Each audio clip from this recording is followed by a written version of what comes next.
Olá, sejam muito bem-vindos ao nosso podcast. E no capítulo de hoje falaremos sobre a obra literária de Jorge Amado, Capitães de Areia, publicada em 1937. Bom, a obra Capitães de Areia, ela foi publicada em um Brasil muito turbulento.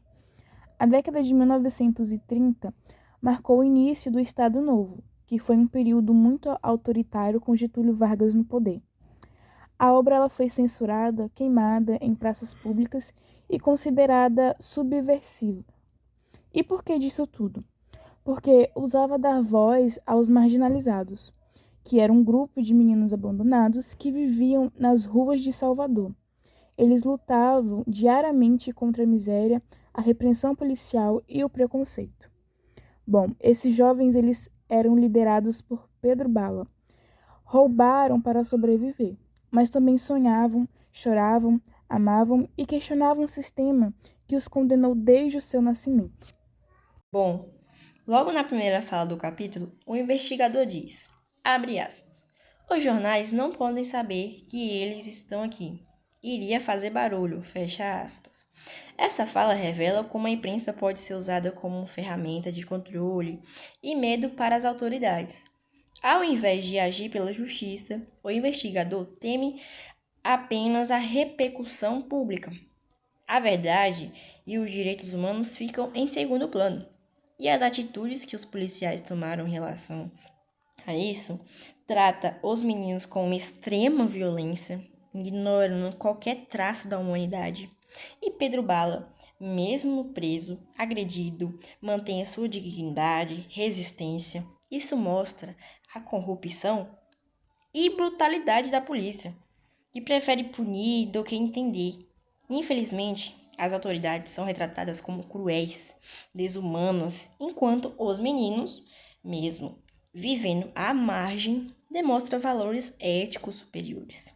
Mas Pedro Bala é forte, justo, líder nato. Sua infância roubada o amadureceu muito rápido. Apesar da dureza da vida, ele não se torna cruel. Ele luta por justiça e protege seus amigos, sonha com um mundo diferente. Seu papel é central no enredo, pois representa a possibilidade de transformar dentro de caos. Agora, vamos falar um pouquinho sobre o acolhimento de Dora no grupo? Dora, ela era a única menina entre os capitães de areia e mesmo convivendo em um ambiente hostil, ela acabou conquistando o respeito e o carinho do grupo. Ela representava o afeto, a esperança e o amor em meio a tanta violência, o que, para Pedro Bala, Dora simbolizava um futuro possível. E além disso, a sua presença, ela levantava reflexões sobre o papel da mulher, mostrando que mesmo nas ruas é possível ser forte e ter voz. Dora ela é a prova de que há espaço para a sensibilidade e a força feminina, mesmo nos cenários mais difíceis. Eu fiquei com a relação entre o Brasil de 1937 e o Brasil atual. Mesmo o livro sendo de 1937, muitas coisas que ele mostra ainda acontecem hoje em dia.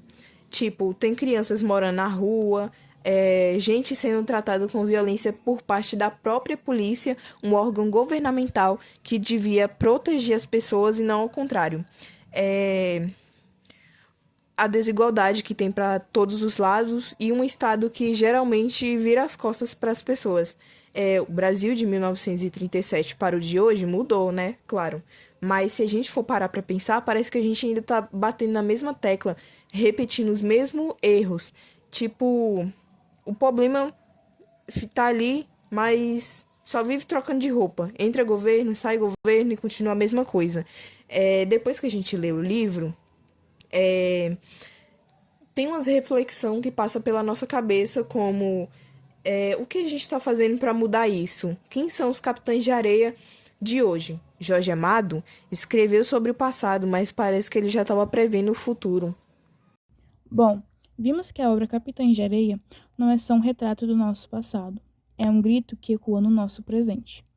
Jorge Amado, ele nos ofereceu mais do que uma história, ele nos ofereceu um espelho, e cabe a nós, leitores e cidadãos, olhar com atenção e agir com empatia.